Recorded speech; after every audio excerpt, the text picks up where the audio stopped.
因為又脆咧，又夠結又好食咧。鴨腳包冇㗎咯，應該係。人哋日本仔都特登走嚟呢度食㗎，唔係話真係吹水㗎。食完就要安 call 㗎。呢度咧就係嗰啲80後咧好中意食嗰啲金田雞啊、鴨腳包啊、回醬扣肉啊。成年人咧講唔健康嘅嘢咧，嗰啲80後都中意食。咁佢淨係識得聽人哋講嘅，叫做德運一條龍咁樣嚇。咁後來咁佢一諗，佢話不如咁啦，就改德龍啦咁樣。由此咁樣就叫咗做德龍啦。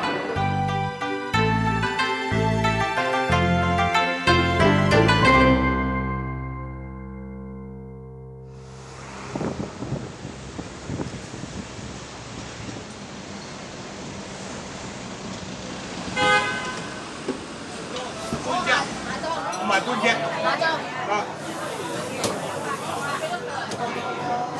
你未食之前已經鴨腳炸喎，會唔會係揾翻細個嗰個口味咧？正常嚟講，鴨腳人哋做嗰啲咧就一隻鴨腳，淨係包住個爪用呢啲，佢成隻包住就分開嚟食，咁啊個口感唔同啊！呢10幾年都香港好少酒樓做呢啲，啲人見到塊肥肉都驚啊！不過我哋唔驚咯，我哋中意餵食。阿朱生，你搞埋喺度。老師，你整多嚿鴨腳包啊！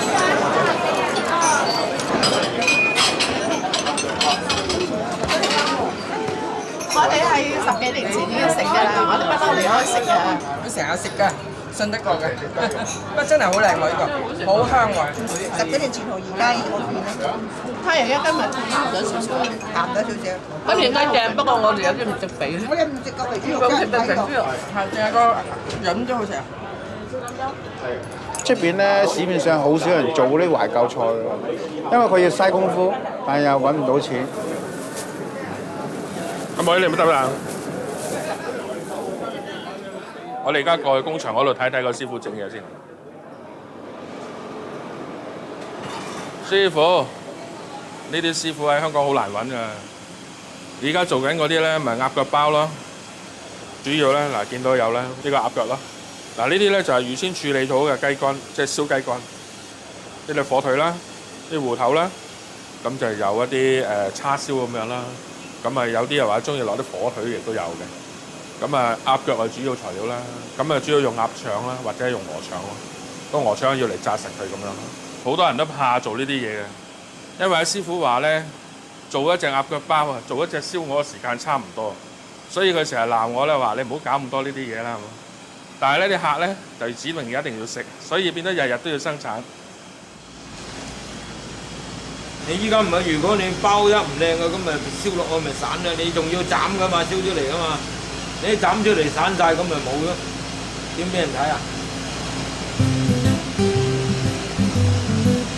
做咗30幾年啦，好耐。我哋入行都尾聲㗎啦，整呢啲咁嘅嘢，因為都冇人整㗎啦。嗱，依家嗱勾起咗又搞掂啦，可以落得爐啦。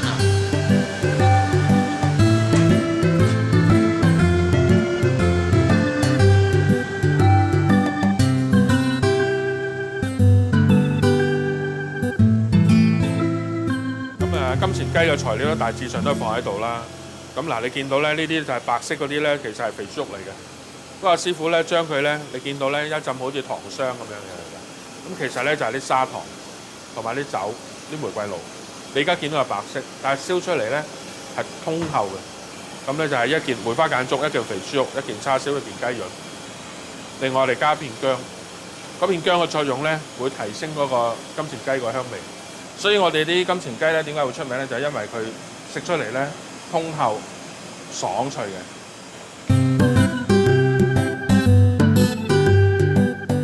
金錢雞咧嗰嚿薑啊，佢醃得嗰嚿薑好食啊，食落去唔同噶。你同我剩翻俾我啦。我女婿話誒俾佢啲家姐啊、細佬啊試下啊嘛，佢話咁好食咁。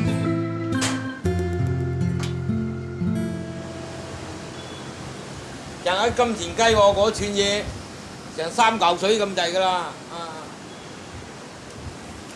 喺50年代、60年代咧，嗰陣時燒臘檔咧，亦都會好多剩低嘅物資喺度啦，譬如啲叉燒頭、叉燒尾啦、肥豬肉啦嗰啲咁嘅樣。嗰啲師傅咧就想運用一啲想像力啦，咁啊將佢咧用啲鴨腸咁樣紮成一嚿嘢，咁啊一樣好似做燒臘咁樣做法。佢呢啲價錢唔係賣得好貴，咁啊變咗啲平民大眾都可以買得到咯。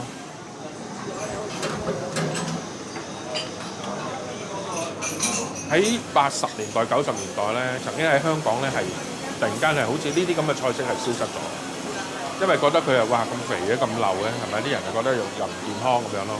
到2000年嗰陣時間啦，可能又有一股懷舊風啦，有啲老人家咧就想揾翻啲感覺。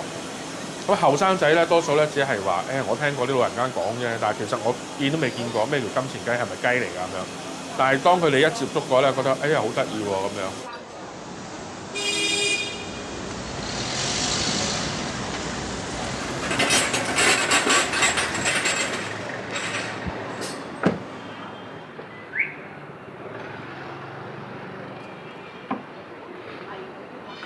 嗱，呢度咧就係我細個咧喺度大嘅地方啦，就係我爸爸咧1960幾年之前60年度啦，就喺呢度開大排檔噶啦。呢度就炒嘢噶啦，嗰度斬燒臘咯，同埋呢度一路咁樣望落去咧，係啦，你會見到咧呢度咧其實咧就以前1960幾年擺成10幾張台噶啦。咁啊，我記得我細個嗰時咧，我媽咪打電話話俾我知，話唔夠人手要洗碗喎。由此開始咧就做咗呢行，小學到初中嘅時間咧，都仍然有落嚟呢度幫手嘅。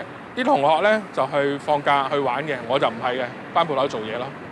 你會見到仲有個德龍呢兩個字，點解會變咗一間車仔麵咧？其實呢度咧就以前係一個士多嚟嘅。咁咧就因為我哋咧後來1960幾年嗰時冇做嘅時間咧，個夥計接手咗，而我哋又冇介意佢哋用返個德龍個名。但其實而家咧呢間鋪頭唔係屬於我㗎啦。我哋以前做到點幾啊？有點都有啊。係啊。呢度全部都係啲廠嚟㗎嘛，我一放工湧到落嚟食飯㗎嘛，係咯。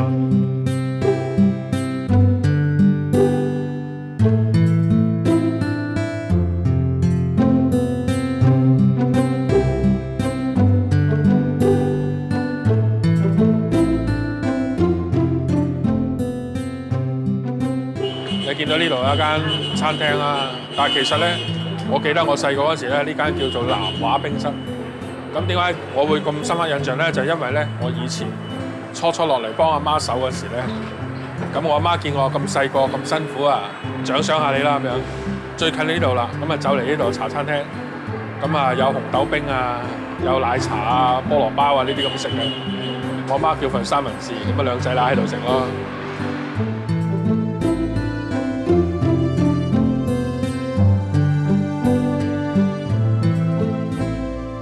最記得就同佢講過一句説話，佢話啊仔，真係咁樣先至會同你坐低啊飲杯茶，食件三文治嘅啫。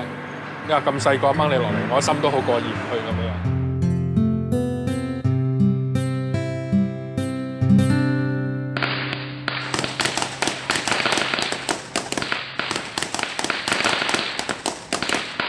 當時咧，我哋鋪頭搬到嚟新蒲崗咧，我爸爸嘅目的咧就係話，佢睇到咧機場咧將會有好多勞動力出嚟食飯，加上咧就工廠區咧嗰度咧就好多人喺度翻工嘅，咁變咗咧個生意人流咧一定有保證嘅。咁啊如是者咧，到到1960幾年、7幾年到8幾年咧，呢20幾年咧，其實真係啲生意多到不得了嘅，日日都係咁多人嘅。咁到98年咧，啟德機場一搬走之後咧，成個環境改變晒嘅。喺嗰個時間咧，就係我幫我爸爸手咁多年咧，不最低潮嘅時間啦。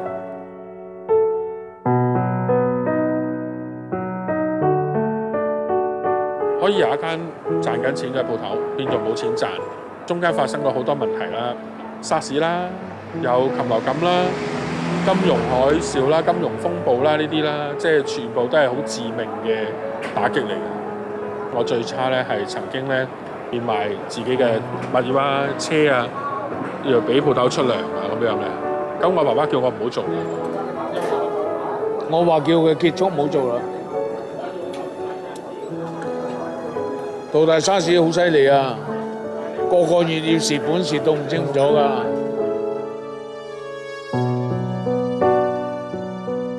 不過佢嘅人咧就咁，佢話老豆頂住檔先啦，飯頂住先啦。我班伙計跟咗我咁多年，而呢間鋪頭咧，亦都係我媽媽創出嚟嘅。佢創咗差唔多有成30-40年。咁如果我嚟接手嘅時間，咁喺我手上面冇咗，我覺得呢個鋪頭就好似已經係一個完結，就我接受唔到呢一個咁樣嘅事實。我老闆啊，唉，我都唔識講佢啊，淨係識得為人着想，唔係自己諗。佢沙士嗰陣時間經營好困難啊嘛，咁啊佢老爸爸叫佢不如執咗佢啦，俾人做啦，自己攞翻筆錢咪算咯。咁我事頭就話咁多個伙計，你忍心啊？咁係咪？係咪為伙計着想啊？變咗話一班伙計個個都做咗成10年㗎，啲師傅入邊師傅做咗20幾年都咁做。